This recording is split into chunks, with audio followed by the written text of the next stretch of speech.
je vois qu'il y a beaucoup de jeunes gens dans la salle. Et je vois aussi qu'il y a beaucoup de femmes dedans ou de jeunes filles. Je pense que ça, c'est vraiment aussi une raison d'espérer pour notre pays. Je salue l'action de Rotaract, particulièrement dans le domaine du renforcement des capacités. Je pense que dans la présentation de ma biographie, ils ont peut-être omis de signaler que j'ai travaillé aussi à la Fondation pour le renforcement des capacités en Afrique, qui est basée à Harare, au sein de laquelle aussi notre compatriote Zoumana Sakou a précédemment servi. C'est pourquoi pour moi, quand j'ai vu aussi que le renforcement ou le développement des capacités est une dimension essentielle de votre travail, parce que notre richesse principale n'est pas sous la terre, c'est nous-mêmes.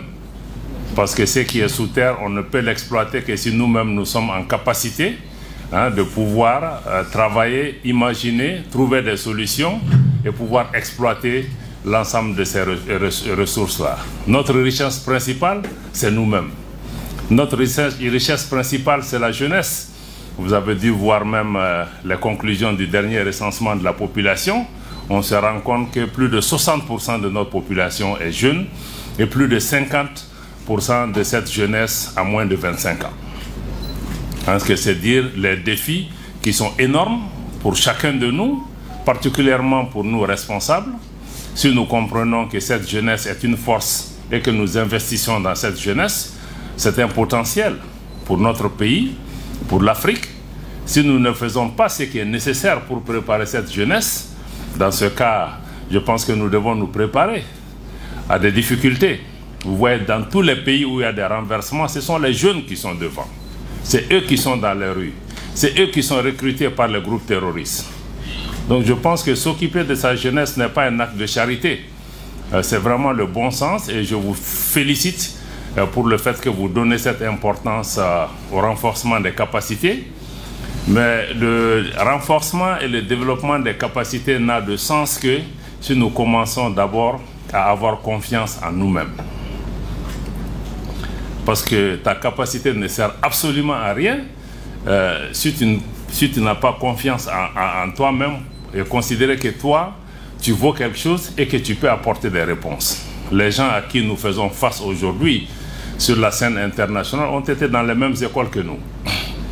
Ils sont passés par les mêmes bancs. Pourtant, c'est eux qui sont là pour nous donner des leçons. C'est eux qui veulent nous assujettir, c'est eux qui veulent nous prendre comme des esclaves. Nous devons comprendre. Souvent, je pense qu'on est même mieux outillés que beaucoup de ces responsables aujourd'hui. Parce que nous venons de pays anciens que nous connaissons, nous avons un socle culturel important, nous avons notre identité. C'est pourquoi je pense que tout ce qu'on peut faire dans la vie au Mali ou ailleurs, surtout vous, jeunesse Rotaract, travaillez à avoir confiance en vous-même, pas dans l'arrogance. Parce que c'est quand tu as confiance en toi-même que tu verras en toi des possibilités. Mais quand, pendant tous les siècles, on nous a fait douter de nous. Donc je pense que le premier pas, c'est vraiment ça. Donc je salue cette jeunesse qui est ici. Vous pouvez avoir les meilleurs diplômes, être formé dans les plus grandes universités, avoir toute la technique. Mais si vous n'avez pas confiance en vous-même, je pense que vous ne serez utile ni pour vous-même, ni pour votre société. C'est pourquoi c'est important que vous êtes en groupe, vous êtes en réseau. Je vois que vous êtes bien organisé. J'ai vu aussi qu'il y a beaucoup de programmes que vous présentez ici. J'ai vu qu'il y a des élections en janvier. Je me rends compte que je suis disqualifié, sinon j'aurais été intéressé. Hein? Je pense que c'est 45 ans ou combien l'âge, hein? 45. Bon, j'ai largement dépassé ça. Mais sinon, avec tout ce que j'ai entendu, j'étais vraiment intéressé de pouvoir m'engager de nouveau. Un dernier mot sur Rotaract aussi, c'est vraiment votre, je ne sais pas si c'est votre devise ou ce que vous visez en disant créer l'espoir. Je pense que c'est tout un programme pour nos pays. Parce qu'à côté de l'éducation et de la confiance en soi, je pense que ce dont notre jeunesse a besoin, c'est de pouvoir avoir l'espoir. L'espoir. Parce qu'il n'y a pas pire qu'une personne désespérée. Une personne désespérée est capable de tout. Donc ce que vous avez comme agenda de dire qu'il faut créer l'espoir, parce que c'est l'espoir qui nous fait vivre. si vous mettez l'espoir avec la confiance, avec votre compétence, je pense que tout est... Parce qu'ici, il n'y a pas d'espoir, on n'a même pas envie de se lever de son lit le matin pour faire quelque chose. Et on ne peut même pas inspirer d'autres personnes. Je pense que quand j'ai accepté aussi cet exercice ce matin, c'était en partie aussi, je pense que nous avons, nous, cette responsabilité d'avoir reçu de ce pays et cette responsabilité aussi de donner et de partager notre modeste expérience avec la jeune génération, mais aussi de pouvoir vous inspirer, à mon avis. Je pense que c'est peut-être la chose la plus importante que nous pouvons faire, basée sur notre expérience. Donc je voudrais vous remercier pour cette invitation. C'est pourquoi quand nos jeunes collègues sont venus me voir, je n'ai pas hésité une seule seconde à accepter le défi, comme il l'a indiqué tout à l'heure, de pouvoir venir avec vous. Et le thème que vous avez choisi aussi est un thème d'actualité, un thème extrêmement important, l'action diplomatique malienne. Et quelle perspective pour une politique étrangère plus forte et plus avantageuse. Je pense que le thème il est très pertinent. D'abord, peut-être qu'il y a quelques concepts qu'on doit mettre en avant pour pouvoir se comprendre par rapport à cette démarche. C'est vrai qu'on parle d'action diplomatique, mais il faut qu'on comprenne que l'action diplomatique elle-même se situe dans le cadre de la politique étrangère d'un pays. Parce que c'est la politique étrangère qui définit les objectifs, les priorités et les paramètres de l'action extérieure du pays. Et l'outil diplomatique et les diplomates sont là pour mettre en musique cette politique étrangère. Vous entendez beaucoup de gens dire le chef de la diplomatie. Oui, c'est le chef de la diplomatie est celui qui met en musique. Mais le président de la République ou le président de la transition, dans notre cas particulier, c'est lui le chef de la politique extérieure et de la politique étrangère. Parce que c'est lui qui définit la vision, les priorités et les objectifs. L'action extérieure se situe dans la matérialisation et la concrétisation de cette vision et de cet agenda en particulier qui nous semble être important. Donc nous, le ministère, les ambassades, les consulats, c'est ça l'outil diplomatique. Donc nous sommes là au service de cette politique étrangère du pays qui a existé depuis l'indépendance à aujourd'hui, qui a été fondée sur des principes clés aussi que vous savez, le respect de la souveraineté des pays, la non-ingérence dans les affaires intérieures des pays, l'autonomie politique de nos pays pour pouvoir se prendre en charge, le non-alignement. Il y a un certain nombre de principes qui ont été constants depuis l'existence de notre pays, y compris son engagement dans toutes les constitutions du Mali pour pouvoir, la disposition du pays en tout cas, à être prêt à céder tout ou partie de sa souveraineté pour la réalisation de l'unité africaine. Vous voyez qu'il y a des gouvernements qui ont changé, mais fondamentalement, quand vous voyez, il y a quelques changements par rapport à la politique extérieure du Mali, mais les principes fondamentaux de la politique extérieure du Mali, de Modibo Keïta aujourd'hui, sont restés. Et nous continuons tous à nous battre. Naturellement, chaque gouvernement mettra l'accent sur une ou deux choses prioritaires pour pouvoir avancer, mais les socles principaux n'ont pas été remis en question. Donc avec cette clarification, je pense que nous comprenons à peu près le choix de votre thème qui cadre parfaitement aussi avec la vision des autorités actuelles d'avoir une politique étrangère qui soit plus forte, mais qui soit aussi à la fois plus combative, parce que nous sommes dans un contexte géopolitique particulièrement tendu, avec des antagonismes, des politiques de domination ici et là, qui exigent aujourd'hui que nous nous battions pour pouvoir avoir cet espace, nous nous battions pour être respectés. Parce que c'est ça aussi la dimension essentielle que nous essayons de mettre en avant. Et aujourd'hui, la vision de la transition, la vision de son Excellence le colonel Assimi Goïta, président de la transition, et de l'ensemble des membres du gouvernement, comme ceux qui nous ont précédés certainement, peut-être que nous le faisons différemment, est vraiment de placer les intérêts du Mali et les intérêts des Maliennes et des Maliens au cœur de notre action diplomatique. Je pense que ça, c'est on peut nous dire que ce n'est pas nouveau, mais aussi quand vous choisissez une priorité, je pense que nous avons la déterminée d'assumer ces choix. Parce que quand tu dis que tu mets les Maliennes, les Maliens au cœur de ça, tu rentres aussi immédiatement en contradiction avec un certain nombre d'intérêts. Vous savez, dans la diplomatie, on dit pays amis, pays frères, etc. Bon, on dit ça c'est le langage diplomatique pour paraître assez bien sûr. Mais dans les relations internationales, il n'y a pas d'amitié en tant que telle. Chaque pays ne défend que des intérêts. On peut avoir des amis dans le sens où ce sont des alliés pour atteindre un certain nombre d'objectifs.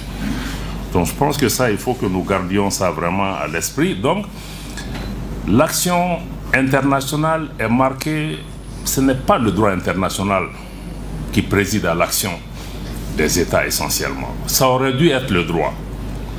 Mais malheureusement, vous voyez aujourd'hui, dans certains cas, c'est les rapports de force. Au-delà des rapports de force, c'est même la force. Souvent la force brutale, militaire, qui est utilisée pour assujettir les pays et les peuples. Et souvent, c'est ceux qui prétendent être des nations démocratiques, des nations qui ont inventé les droits de l'homme, c'est eux qui utilisent souvent ces moyens d'assujettissement. Donc, la scène internationale ou les rapports entre États, souvent, ça ressemble à de la jungle pour laquelle on met peut-être tout le maquillage nécessaire pour que ça paraisse moins violent. Mais c'est très violent. Très violent. Ça, il faut que nous soyons conscients de cela. Et nous, aujourd'hui, l'action diplomatique du Mali, c'est aussi comment faire en sorte que nous puissions davantage... en fait, le rôle essentiel aussi, parce que la diplomatie, comme si vous voyez aussi la liste du gouvernement, on parle de domaine de souveraineté. Et la diplomatie et les relations internationales font partie de ça, parce que par essence, l'action diplomatique permet d'affirmer la souveraineté d'un pays. C'est pourquoi quand on est indépendant, on dit que le pays a accédé à la souveraineté internationale. Ça veut dire que vis-à-vis des autres pays, vous leur disiez que ici, c'est chez moi, c'est moi le maître, c'est nous qui décidons de ce qui nous concerne. Et vous devez nous respecter par rapport à ça. Je pense que c'est ça la souveraineté. Et il y a beaucoup de... Ça paraît évident, mais il y a beaucoup de pays qui n'acceptent pas que nous décidions pour nous-mêmes. Ils mettent la forme pour qu'on fasse semblant que c'est nous qui décidons. Or, c'est eux qui viennent mettre dans notre bouche ce que nous devons dire, qui vont dans le sens de leur intérêt. Donc, la diplomatie, par essence, est le mode d'affirmation de la souveraineté d'un pays. Encore une fois, je vous dis, c'est des rapports de force. Chaque fois que tu veux affirmer ta souveraineté, tu as d'autres forces contraires. Supposez sur le plan économique, tu as des ressources naturelles dans ton sous-sol qui intéressent ces puissances. Si toi, tu veux exercer ta souveraineté sur ces ressources, or, ils ont bâti toute leur politique, toute leur économie, toute leur politique de puissance sur les ressources qui sont à tes pieds. Ils ne vont pas te laisser exercer ta souveraineté là-dessus. Parce qu'ils pensent même que c'est pour eux, mais que toi, tu es peut-être le gardien. Donc, c'est vous dire un peu que les relations internationales, il y a cette question d'antagonisme, de violence, de politique de domination, de contrainte, de force qui va s'exercer. Et malgré le développement du droit international, malheureusement, c'est souvent les plus faibles qui revendiquent l'application du droit.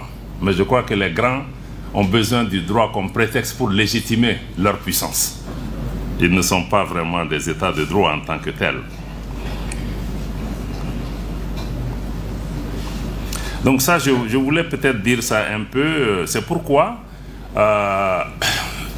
sur le chapitre de la souveraineté encore, c'est pourquoi quand vous regardez aujourd'hui, nous, Mali, après plus de 10 ans qu'on a passé, avec pratiquement, le pays a été presque un laboratoire, tout a été essayé au Mali. Nous avions toutes les organisations internationales, nous avons tous les partenaires, nous avons tous les pays, nous avons presque toutes les armées du monde qui étaient représentées au Mali. Pendant 10 ans, ça n'a pas donné les résultats escomptés. Et pendant ces 10 ans, presque, on peut dire que notre souveraineté a été bafouée. Parce que d'autres sont venus, ont essayé d'imposer des politiques de domination, d'assujettissement, pour pouvoir imposer leur agenda. Si ça avait marché, peut-être qu'on ne serait pas là en train d'en parler. Si nous sommes là en train d'en parler, c'est que le Mali a estimé qu'après 10 ans, il fallait changer de fusil d'épaule et qu'il faut réaffirmer notre souveraineté pour pouvoir avancer. C'est même peut-être même un échec que plus de 60 ans après les indépendants, nous soyons encore là à parler de souveraineté. On n'aurait pas dû être là. Mais si nous en parlons, surtout nous, pays francophones, parce que vous voyez que le débat n'est pas là pour la plupart des pays anglophones. C'est les pays francophones qui sont sous une chape de plomb, qu'on n'a pas laissé grandir, qui sont restés d'éternels adolescents, qui cherchent à se relever, on les tape sur la tête pour pouvoir les maintenir sous domination. C'est ce que vous voyez au quotidien. Je pense que c'est pourquoi nous avons estimé que tout ce que nous voulons faire, bâtir notre armée, reprendre en main notre économie, donner des opportunités à nos jeunes gens, tout ce que nous ne sera possible que si nous nous réapproprions notre pays.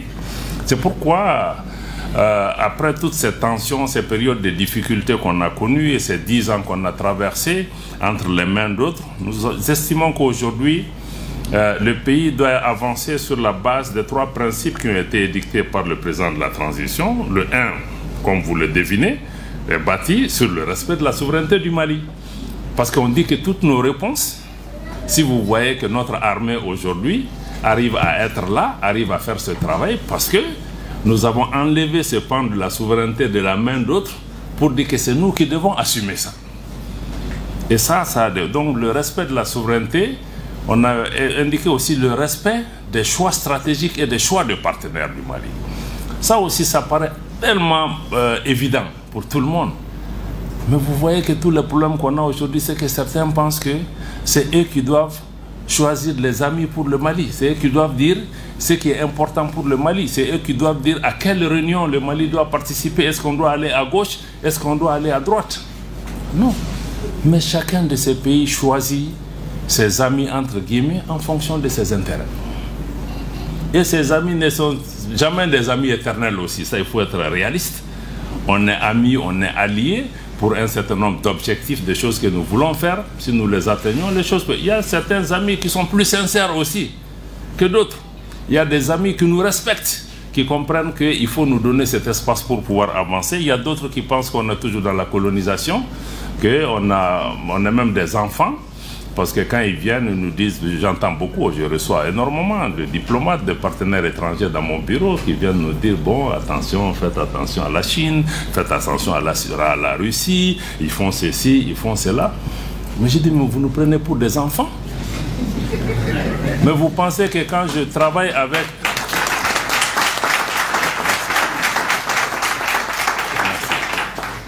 Mais je dis, mais ça c'est même une insulte. Parce que tu penses que je ne suis pas capable de comprendre ce que la Chine m'apporte, ce que la Russie m'apporte, ce que la Turquie m'apporte. Et toi-même qui viens critiquer la Russie et la Turquie là, mais tu as plus de problèmes. Et je connais les difficultés. Donc je pense que venir même à un pays, prétendre, vous voyez même récemment au Niger, vous avez vu des puissances étrangères qui viennent dire aux gens, ne faites pas ce choix-là. Mais c'est pas normal. Mais quand nous faisons un choix, nous assumons avec les conséquences. Mais ce n'est pas, on ne sont pas nos pères pour venir chaque fois qu'il y a des changements dans nos pays, nous dire que, ah, attention, il ne faut pas tourner à gauche, il ne faut pas tourner à droite, faites attention. Non. Mais eux-mêmes, ils ont des amis que nous, on conteste. Il y a des pays qui viennent, ils veulent nous opposer l'homosexualité qu'on n'accepte pas. Bon, donc, moi je pense qu'il faut que nous ayons le courage. Donc, et puis, le troisième pilier, donc, c'était le respect de la souveraineté, le respect de nos choix stratégiques et de nos choix de partenaires.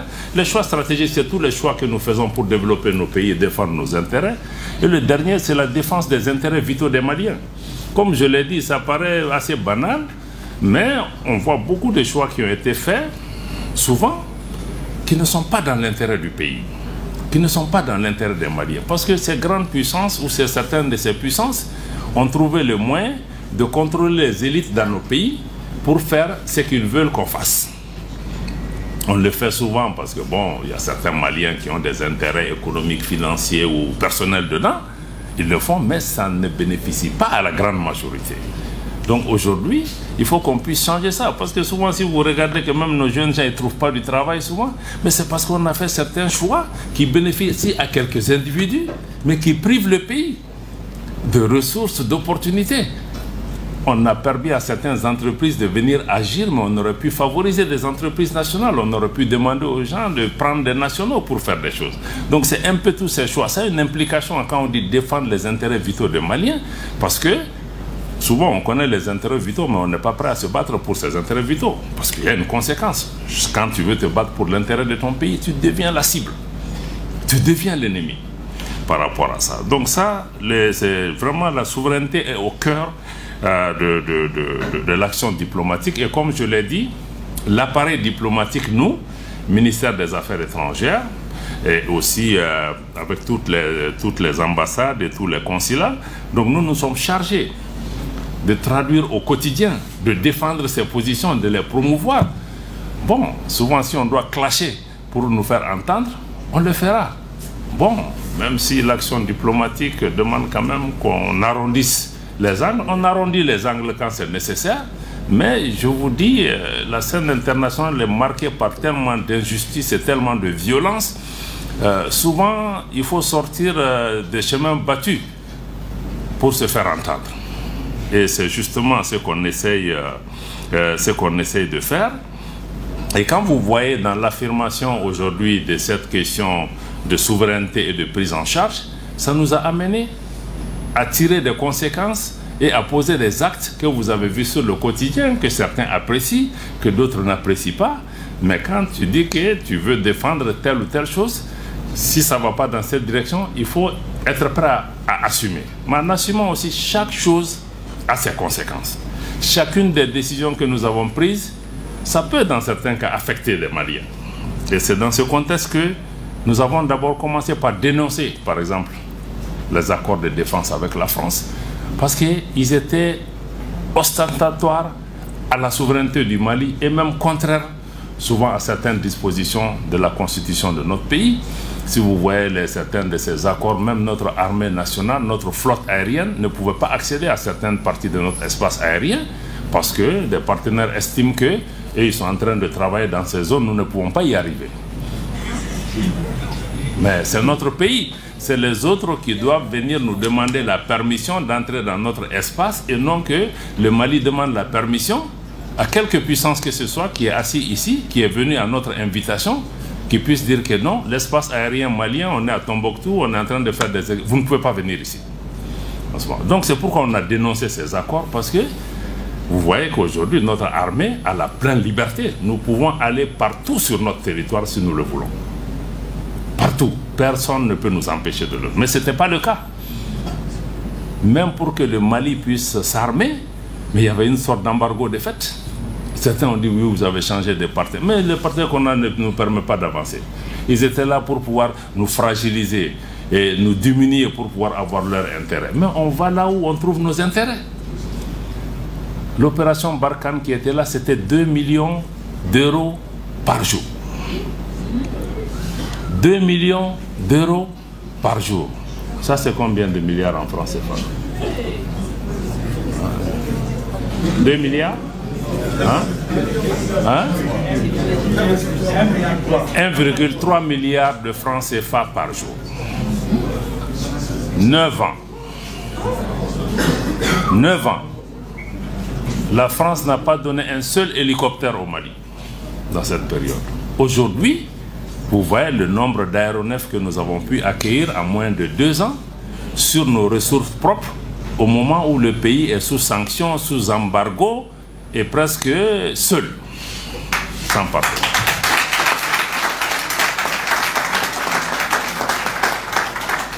Mais il fallait sortir de ces accords, sinon on n'allait jamais pouvoir arriver là. Sans compter ces pays qui contrôlent la BCEAO, ces institutions. Même si on a l'argent, si on veut acheter des choses, ils vont aller bloquer. Donc ça, c'était vraiment, par exemple, donc, la dénonciation de ces accords et la dénonciation aussi des actes de déstabilisation de la France. Nous les avons assumés. Parce que ça se fait. À un moment, on s'est dit, il faut sortir, il faut le dire. Tous les Maliens le savaient. Mais peut-être que le gouvernement n'avait pas eu encore le courage de sortir et de mettre ça sur la table. Et les preuves sont là. S'ils organisent demain la session spéciale du Conseil de sécurité que nous avons demandé, nous allons pouvoir amener ça. Certains font beaucoup de gesticulations. Il aurait suffi que la France dise que je suis d'accord, amenez vos preuves. Voilà. Bon, on était prêt vraiment à aller dans ça. Il dit, ah oui, mais si vous avez des preuves, pourquoi vous ne mettez pas dans la presse? On ne met pas dans la presse parce que vous êtes membre permanent du Conseil de sécurité des Nations Unies. Vous avez une responsabilité particulière. Vous dites que vous êtes champion des droits de l'homme. Vous avez une place sur une enceinte internationale qui décide de la paix et de la sécurité. Et vos actes sur le terrain sont contraires à ce que vous êtes en train de dire. C'est pourquoi ça ne va pas se dire dans la presse. Ou bien c'est que John est là. Voilà. Donc ce n'est pas une question de dire qu'on fait un article de presse. Non, on dit que c'est là-bas qu'on va s'asseoir parce que là-bas c'est une tribune solennelle. Tout ce qui se fait, se dit, c'est écrit. Donc malheureusement, je pense que vous voyez que ça ne s'est pas fait. Nous allons continuer à nous battre. Le retrait de l'amunissement aussi s'inscrit dans ce cadre. Vous voyez une mission qui est venue pour nous aider. Pendant 10 ans, le résultat n'est pas ce que les Maliens attendaient. On a près de 16 000 hommes. L'amunissement aussi, c'est 1,3 milliard de francs CFA dépensés par an. De dollars. De dollars, quelqu'un va donner ça en CFA. 1,3 milliard de dollars par an. Hein? Près de 600 milliards sur 10 ans. Sur ces 600 milliards, combien sont même donnés aux Maliens? Si on nous disait même que bon, écoutez, prenez 20% de ça, nous on va même partir. Nous on se serait battu. On en serait sorti. Mais pendant ce temps, pendant ces 10 ans, quand eux ils sont venus, l'objectif essentiel, la menace au Mali, c'est une menace terroriste. On fait face à des groupes terroristes. Les Nations Unies, par doctrine, c'est que eux, c'est des missions de maintien de la paix. Quand deux pays se battent, quand deux groupes se battent, ils viennent, ils se mettent au milieu. Mais ils ne vont pas se battre. Quand les terroristes passent, ils disent que non, ce n'est pas vous qui nous intéressez, nous, on s'occupe d'autres choses ici. Bon, on a dit qu'après 10 ans, nous, aujourd'hui, la menace est terroriste. C'est le terrorisme qui nous tue. C'est le terrorisme qui est partout dans notre pays. Si vous voulez nous aider, vous nous aidez à lutter contre les terroristes. Mais si vous ne pouvez pas faire ça, il faut au moins nous laisser. Nous, on est en train de lutter contre les terroristes. Pendant ce temps, chaque jour, il y a un rapport qui sort, Moura, on a tué ceci, on a tué des peuls, on a... Donc, non seulement ils ne nous laissent pas faire le travail qu'on veut faire pour lutter contre les terroristes, mais ils ont commencé à constituer un obstacle pour faire ce que nous voulons faire. Donc, on a dit à un moment, il faut qu'on en tire la conclusion. Il faut qu'on en tire la conclusion, qu'on y mette fin, mais ne nous trompons pas. Quand on dit l'amunissement part aussi, bon, on reconnaît les sacrifices. Il y a eu plusieurs centaines de soldats qui sont morts. Les soldats qui sont morts aussi, 95% viennent des pays africains. Ce n'est pas les autres là qui viennent mourir. Hein. Ils viennent, ils sont dans leur drone, ils sont dans leur truc, comme dans une université, pour étudier ce qui se passe. Mais ce sont nos frères burkinabés, nigériens et autres qui sont morts dedans. Et qui décide à l'amunissement? Mais ce ne sont pas ces 95%. C'est d'autres puissances, tapis dans l'ombre, qui décident ailleurs. Donc on a expliqué à nos frères que le départ là, ce n'est pas contre vous. Vous êtes venus vous sacrifier, mais peut-être le véhicule dans lequel vous êtes venus nous aider n'est pas le bon véhicule, n'a pas la bonne. Beaucoup d'entre eux sont venus de bonne foi. Par exemple, il y a beaucoup de Burkinabés qui sont dedans, qui sont à Ber ou dans d'autres localités, qui sont venus aider de bonne foi. Mais ceux qui tirent les ficelles sont d'autres puissances qui ont perdu pied au Mali, qui cherchent à revenir par l'amunissement pour faire mal au Mali. Et le Mali ne peut pas s'asseoir regarder ça. Donc on a décidé de tirer une conclusion. Merci. Comme je l'ai dit encore une fois, toutes ces décisions sont extrêmement difficiles.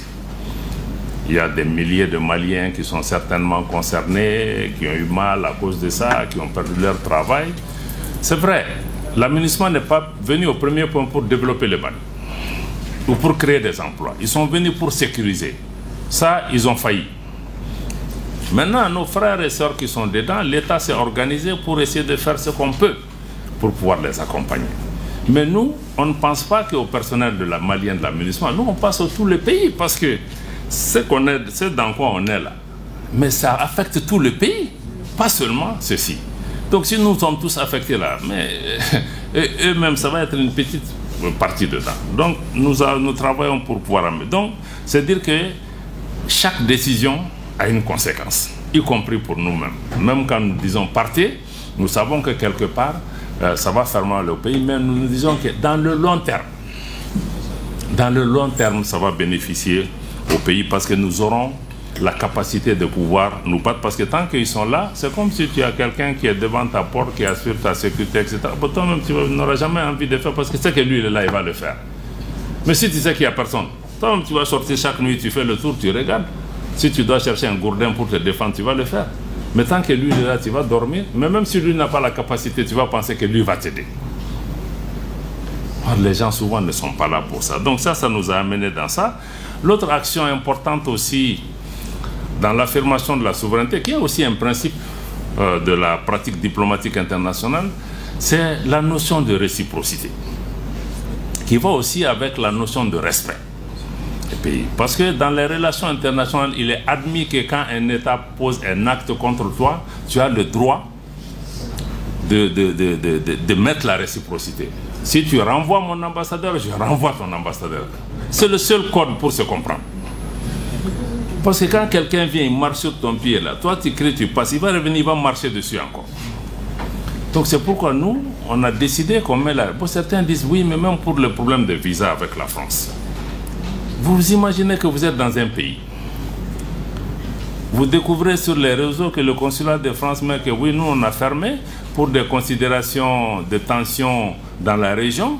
On ne donne plus de visa au Mali. D'ailleurs, tous nos consulats sont fermés. Mais vous êtes là, vous avez une ambassade, vous écrivez une note officielle. C'est hier que j'ai vu la note de l'ambassade de France. Vous écrivez, vous dites que dans 3-4 jours, nous allons fermer. Pour telle ou telle raison, qu'on l'accepte ou pas. Mais par respect, on ne peut pas découvrir ça sur les réseaux sociaux. Même si nous, on a plus de gens qui partent ce jeu, ce n'est pas le plus important. De toutes les façons, eux, ils ont posé un acte. Mais s'ils disent qu'ils ne donnent pas les visas, ils ont fermé. Nous aussi, on dit que notre consulat aussi est fermé pour vos gens. C'est une question de respect.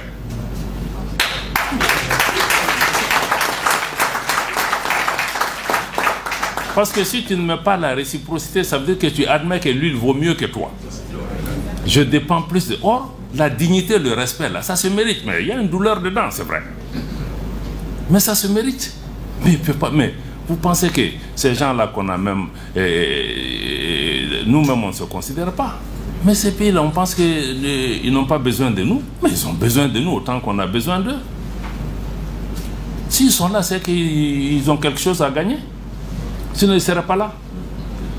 Donc nous-mêmes, on considère que nous, on ne vaut rien. Bon, nous, on a besoin de... Même s'ils font ça. Donc moi, je crois que la réciprocité est une donnée importante. C'est la même chose pour la compagnie Air France. On se lève une compagnie, vous avez des conventions. Il y a des gens qui quittent les États-Unis, ils sont dans l'avion avant d'arriver à Paris, tous les vols sont annulés, ils sont à Tunis encore, ils n'ont pas pu arriver ici.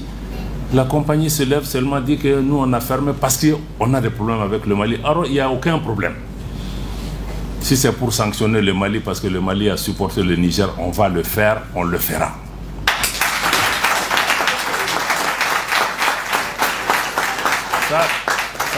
Ça va pas nous dissuader par rapport à ça. Donc on a aussi mis la réciprocité, on a appelé Air France. J'ai dit que maintenant que vous dites que vous allez reprendre le 11 là, vous ne reprenez pas le 11.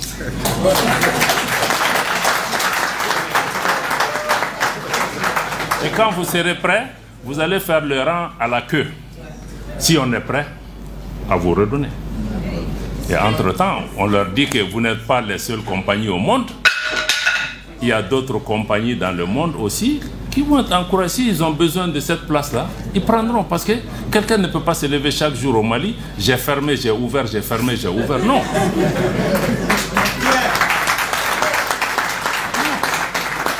Donc ça, il faut aussi qu'on nous respecte. On respecte même la clientèle parce que ce n'est pas du bétail. Il y a des gens qui sont bloqués à Paris depuis combien de jours? Ils sont là, ils ne peuvent pas faire ça aux États-Unis, ils ne peuvent pas faire ça dans d'autres régions. Ils font ça chez nous. Vous vous levez, Burkina, Niger, Mali, on a fermé.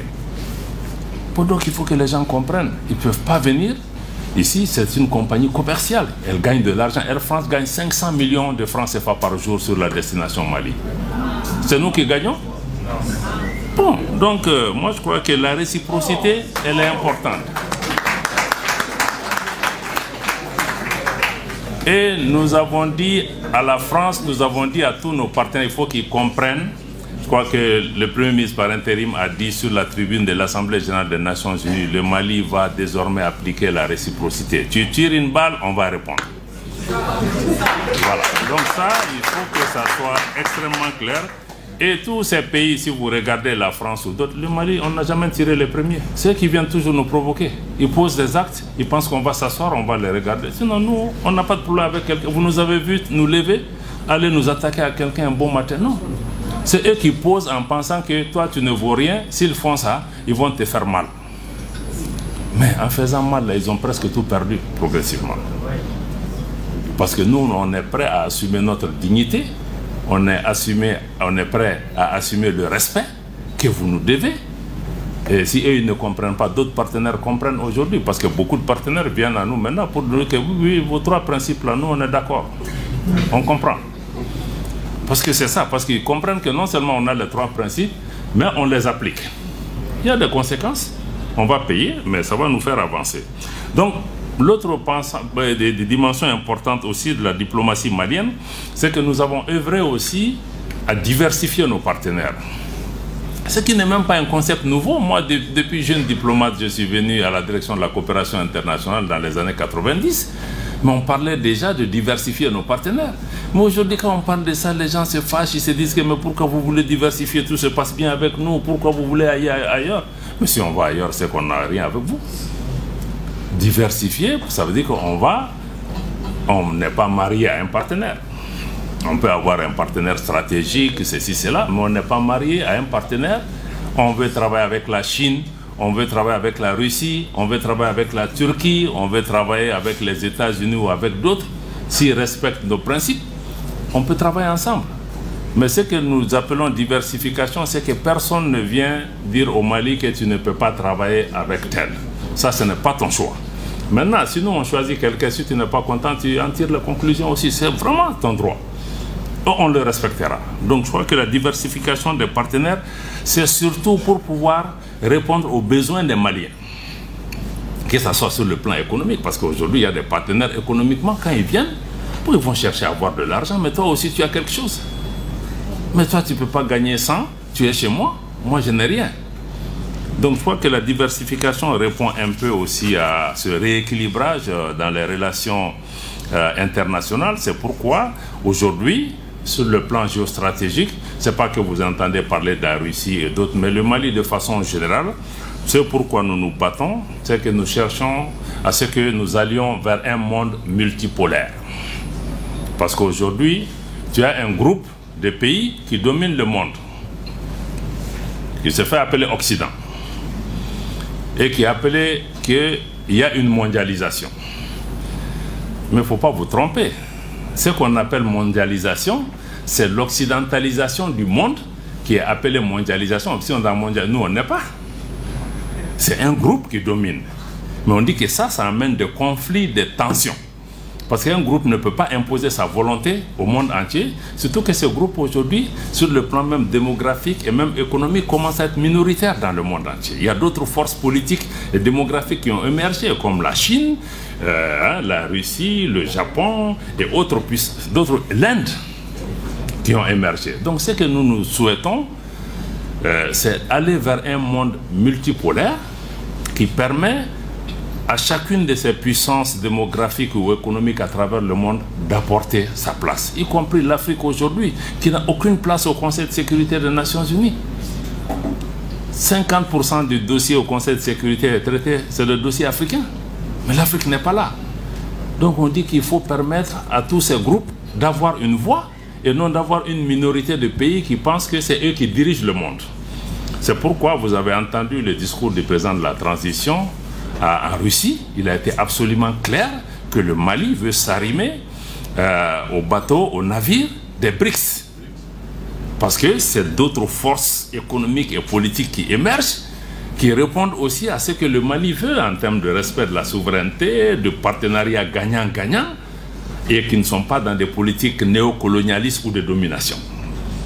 Donc c'est ça, sur le plan diplomatique, le repositionnement que nous cherchons, de nous trouver dans un cadre où on peut s'exprimer par rapport à toutes ces préoccupations pour pouvoir vraiment mutualiser nos efforts. Donc aujourd'hui, ça c'est sur le plan international. Donc nous nous battons pour cette multipolarité.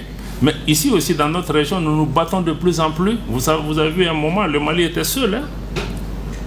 Tout le monde était contre le Mali. Mais aujourd'hui, la configuration géopolitique sous-régionale est en train d'évoluer. Et aujourd'hui, nous travaillons avec le Burkina, avec la Guinée, aujourd'hui avec le Niger, pour pouvoir mutualiser nos efforts, parce que nous faisons face aux mêmes défis. Ce que certains n'ont pas compris depuis longtemps, mais le Mali et le Niger, mais c'est les mêmes peuples. Même quand les dirigeants ne se voyaient pas, mais les peuples étaient ensemble. Et maintenant, on s'est retrouvés. Parce que le problème au Niger, le problème au Mali, le problème, on ne peut pas les régler seuls. Mais on ne peut pas régler avec ceux qui étaient là pour créer le désordre et pour créer leur domination, pour nous opposer. Et je pense qu'aujourd'hui, nos peuples ont compris que celui qui crée le problème, c'est ça. Et nous les voyons tous. Donc aujourd'hui, il y a cette nouvelle dynamique qui est en place, qui nous permet vraiment de pouvoir travailler pour pouvoir faire évoluer la question. C'est pourquoi nous travaillons toujours aussi à avoir des organisations africaines, parce que le Mali n'a pas fui par rapport à notre ambition panafricaine. Nous restons ancrés, chevillés à l'engagement panafricain de Modibo Keïta et de Kwame Nkrumah et de tous les autres. Mais nous ne nous reconnaissons plus dans certaines organisations africaines qui ne reflètent plus les aspirations des peuples africains. C'est pourquoi même le G5, on s'est retiré, parce que nous on est membre du G5, mais c'est la France qui décide si le Mali va prendre la présidence du G5 ou pas. G6. On dit, mais tu n'es pas membre je paye ma cotisation et c'est quelqu'un qui a la télécommande à Paris? Non. Bon, donc je pense que c'est ça. Aujourd'hui, nous avons ces différentes dynamiques qui sont en place et nous voulons vraiment travailler pour pouvoir avoir des initiatives conjointes. Et c'est pourquoi vous voyez même sur le plan diplomatique, vous avez vu le Mali, le Burkina qui ont saisi le Conseil de sécurité par rapport au dossier du Niger. Je vais revenir sur le dossier nigérien d'ailleurs tout à l'heure avant de pouvoir conclure. Par rapport au panafricanisme, pour nous, le Mali reste attaché au panafricanisme, mais nous voulons des organisations africaines qui sont véritablement africaines et dont le leadership est réellement exercé par des Africains. Et non qu'on ait des Africains pour exercer un leadership au nom d'autres puissances.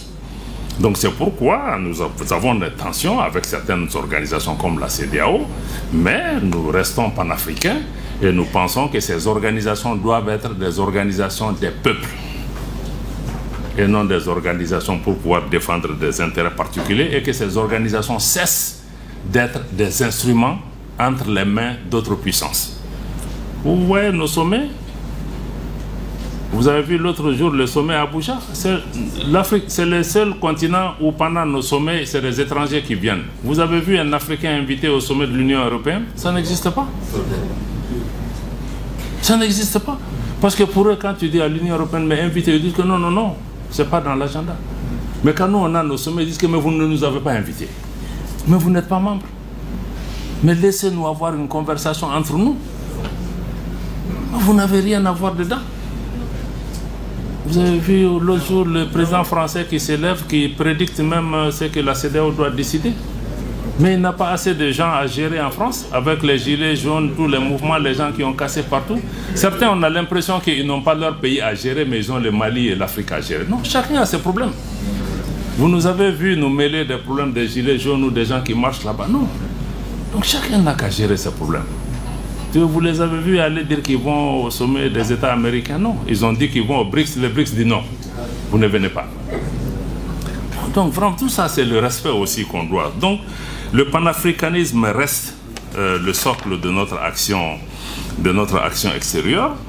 Et sur la situation au Niger aussi, parce que bon, c'est pas directement lié à votre cas, mais il faut que vous compreniez ce qui s'est passé au Niger. J'ai un peu touché à ça. Le Mali, le gouvernement et le peuple malien demeurent totalement solidaires du gouvernement et du peuple du Niger. Nous avons exprimé notre opposition ferme à toute agression, à toute tentative d'invasion du Niger par la CEDEAO, par procuration pour d'autres puissances. Nous n'allons pas l'accepter, nous n'allons pas croiser les bras par rapport à ça. Nous pensons qu'il faut laisser les Nigériens régler leurs problèmes internes. Ils ont la capacité, ils ont l'intelligence nécessaire de se sortir de ce problème. Ce que nous, voisins, nous, amis du Niger et autres, pouvons faire, c'est de les accompagner, s'ils le souhaitent. Mais c'est un pays, c'est un État souverain. Laissez-les régler leurs problèmes. Vous ne pouvez pas leur apporter la solution. C'est un différend interne. Et le Mali condamne toutes les ingérences extérieures par rapport à la situation au Niger. Toutes les ingérences qui sont d'ailleurs à la base des problèmes qu'on connaît actuellement au niveau du Niger. Et nous mettons en garde, parce que ceux qui aujourd'hui essayent de promouvoir une agression, parce que ce n'est pas une question de dire qu'on va faire une intervention chirurgicale, ça va durer 3 jours. Non, c'est une agression, c'est une invasion d'un pays souverain. On a vu l'invasion, l'agression de l'OTAN en Libye, ce que ça a donné pendant 10 ans. Mais ceux qui ont agressé la Libye, ce n'est pas eux qui ont des problèmes, c'est nous qui avons des problèmes. Et ils sont partis. S'ils attaquent le Niger aussi, nous on va vivre ça ici. Certains nous disent, oui mais il faut vous occuper de vos problèmes, le Niger. Non. Mais le problème libyen là n'est pas devenu le problème malien. Tu peux t'asseoir, tu dis que tu regardes, ça ne me concerne pas jusqu'à ce que le feu arrive à ta maison. Non. Non, parce que nous savons que les désordres qu'ils vont créer là-bas, ça va créer une catastrophe humanitaire avec des mouvements de population à travers nos frontières. Déjà avec un embargo inhumain, je n'ai jamais vu ça, fermer hermétiquement un pays, la nourriture, les médicaments, rien n'entre. Et ce sont ces pays qui disent qu'ils sont là pour promouvoir les droits de l'homme. Est-ce que c'est la population du Niger qui a quelque chose à voir dans ça? Non, c'est... Bon, donc la Libye est un exemple. On ne veut pas d'une deuxième Libye. Voilà. Maintenant, se mettre sous couvert, démocratie, tout ce qu'on veut, je crois que vraiment, c'est pas ça. C'est ce que nous dénonçons, même pour ceux qui disent qu'ils sont en train de défendre la démocratie. Mais si on condamne les changements anticonstitutionnels civils, il faut dénoncer les changements anticonstitutionnels de mandat et autres qu'on a autour de nous. Pourtant, les gens s'assoient et regardent, parce que pour qu'il n'y ait pas de changement anticonstitutionnel, il faut travailler sur les causes. Tous les problèmes qu'on a connus, c'est qu'il y a eu les causes et on s'est assis, on a regardé. Et cette politique de 2 poids 2 mesures, quand un problème se passe dans un pays, on qualifie ça comme on veut, suivant que ce pays est un pays ami ou pas. Non. Si c'est les principes sont les mêmes pour tout le monde. On a l'impression que le Mali, le Niger et le Burkina sont les seuls pays en Afrique. Mais il y a des situations qui se sont passées ailleurs en Afrique où on a cautionné. Bon, et vous venez, il ne faut pas avoir de complexe par rapport à ça. Ce n'est pas la démocratie qui est en question. Ce n'est pas la démocratie qui ne vient pas. On est tous engagés pour la démocratie, on vient de changer la constitution, on va aller vers ces changements. Mais ce n'est pas ce qu'eux ils cherchent. Parce que même dans la démocratie, ils veulent que qu'ils viennent des gens qui leur sont favorables. En fait, c'est ça la question.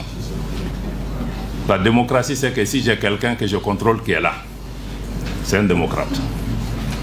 Voilà, ça, ça ne tient pas. Et ce qui est aussi à la cause des situations actuelles, c'est qu'il n'y a pas de solidarité. Ces pays qui viennent aujourd'hui, qui donnent des leçons au Niger, au Mali, etc. Mais est-ce qu'ils nous ont amené un seul Kalachnikov pour nous battre? Non. La CEDEAO s'élève, on a force en attente, on est en train d'activer. On s'est dit, ah bon, tout ce temps-là, vous avez une force? Pendant 10 ans, nos gens sont morts, les terroristes nous ont attaqués. On n'a jamais vu un sommet pour dire que oui, on va envoyer 1000 hommes au Mali pour se battre contre les terroristes. Maintenant que vous avez un des vôtres qui est entre les mains des militaires, vous vous réveillez et puis tout de suite vous avez une force. Quel message ça envoie aux populations africaines? Est-ce que c'est leur vie qui est importante? Ou c'est autre chose? Ou c'est d'autres jeux? Ou c'est d'autres qui ont besoin de la CEDEAO pour faire le sale boulot pour eux. Donc c'est pourquoi le Mali, nous on a été absolument clair, on n'est pas d'accord. Et on a indiqué que s'il y a une agression, une invasion contre le Niger, le Mali se retire purement et simplement de la CEDEAO parce qu'on ne peut pas volontairement adhérer à des organisations, que ces organisations deviennent des instruments d'agression contre notre pays. Ce n'est pas acceptable. On ne peut pas mettre notre argent dans des banques centrales, la BCEAO, qui est censée être notre institut d'émission monétaire souverain, qui devient un instrument pour affamer nos populations. Ce n'est pas acceptable. Je crois que c'est toutes ces questions aujourd'hui que nous avons en tête. Et dernier point que je vais évoquer par rapport vraiment à l'action diplomatique que nous voulons, c'est la notion de diplomatie culturelle. Nous tenons beaucoup à ce concept parce que je l'ai indiqué au début, parce que la culture, c'est d'abord l'affirmation de notre identité. Qui nous sommes, d'où nous venons, où nous partons, qu'est-ce qui nous différencie des autres dans ce monde. Quand moi je parle avec des Chinois, mais quand je viens du Mali, ça doit se sentir parce que je transporte avec moi tout un bagage historique et culturel qui forge mon identité. Donc même quand on fait du business, je crois que ça doit être motivé un peu par ça parce que je sais que j'ai ma dignité, j'ai mon honneur. Donc je pense que la diplomatie culturelle aujourd'hui est extrêmement importante pour un pays comme le Mali qui a un trésor culturel qui est plus connu dans le monde pour sa culture que pour son or. Donc la culture nous permet aussi de nous repositionner sur la scène internationale en tant qu'acteur important, acteur qui vient avec quelque chose, qui est notre passé, nos biens culturels, nos valeurs culturelles. Et aussi la culture n'est pas que folklorique ou autre, hein. La culture aussi c'est économique. La culture nourrit son homme, ça crée des opportunités. Ne serait-ce que parce qu'aujourd'hui, si nous décidons tous de mettre le coton malien, mais on n'a pas à aller chercher des marchés pour les agriculteurs de coton à l'extérieur. Ça crée des économies, ça va utiliser des gens. Donc la culture aussi, c'est tout un moteur de pouvoir nourrir les gens. Et nous pensons qu'aujourd'hui, il faut mettre l'accent sur cette diplomatie culturelle qui permet de valoriser et de positionner notre pays par rapport à l'international. En guise de conclusion, je veux dire qu'il est important en tout cas de retenir que, comme vous l'avez noté dans ma présentation, que le visage de l'action diplomatique malienne a fondamentalement changé pendant cette période de transition, même si les socles et les principes sur lesquels sont bâtis notre diplomatie sont restés les mêmes. Naturellement, nous avons une diplomatie qui a évolué vers une diplomatie d'anticipation, parce qu'il y a beaucoup de choses qui nous sont arrivées aussi, mais ce n'est pas parce qu'on a attendu que ça arrive. On a préparé, hein, on a réfléchi sur ces questions, et c'est ce qui nous a aidé à apporter des réponses. On a essayé de développer plus de proactivité, aussi une veille constante. Nous nous sommes battus et nous nous battons pour la défense et la promotion de nos intérêts, cette fois-ci sans complexe. Et nous essayons de renforcer la réactivité du Mali lorsque les circonstances l'exigent, mais surtout une diplomatie qui vise à porter les aspirations des populations maliennes. Et naturellement, nous voulons une diplomatie de combat, une diplomatie de crise. Notre diplomatie a évolué aussi pour réaffirmer que le Mali est en mesure d'assumer clairement les conséquences parfois de nos décisions. Mais aussi, je pense que si nous devons répondre à votre question sur ce qu'il faut faire comme stratégie pour avoir une diplomatie plus avantageuse et plus forte, c'est de pouvoir renforcer tout ce qui est en cours et de mettre tout ça en perspective, mais aussi pouvoir travailler dans le long terme en anticipant sur les conséquences, mais aussi en développant l'économie de notre pays pour donner l'espoir à nos jeunes gens, comme vous le dites assez bien dans vos éléments. Donc, voilà. L'autre élément nouveau aussi qu'on a, c'est qu'aujourd'hui, j'ai parlé un peu aussi du panafricanisme. Aujourd'hui, le Mali aussi, notre action diplomatique compte beaucoup aussi sur nos relais panafricains.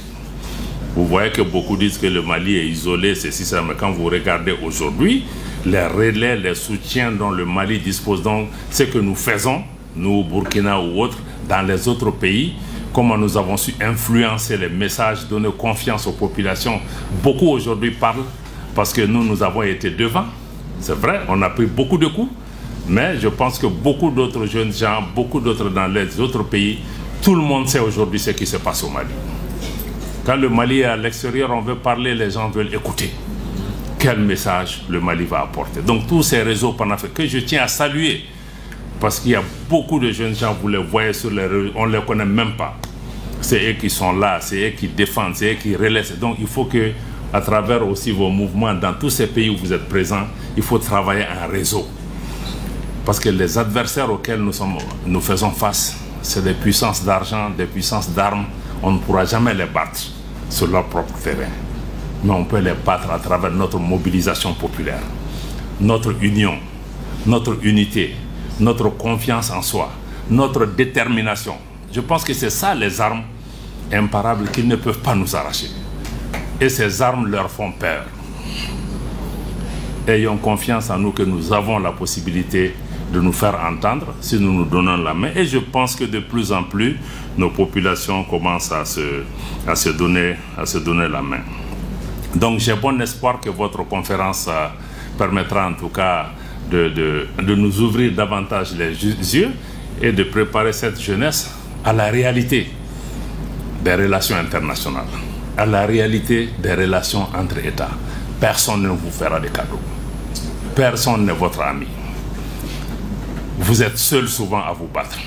Mais il faut que vous-même vous sachiez qu'est-ce que je veux, comment je peux l'obtenir, quel est le prix pour l'obtenir, est-ce que je suis prêt à payer ce prix. Je pense que c'est cette question que je vous laisse en tant que jeunesse, parce que ça c'est entre vos mains. Si vous décidez de vous battre, vous pouvez réussir. Bon, si vous voulez aller aussi pour la facilité, bon, vous aurez beaucoup d'amis qui vont certainement vous abandonner en plein vol un bon matin. Merci.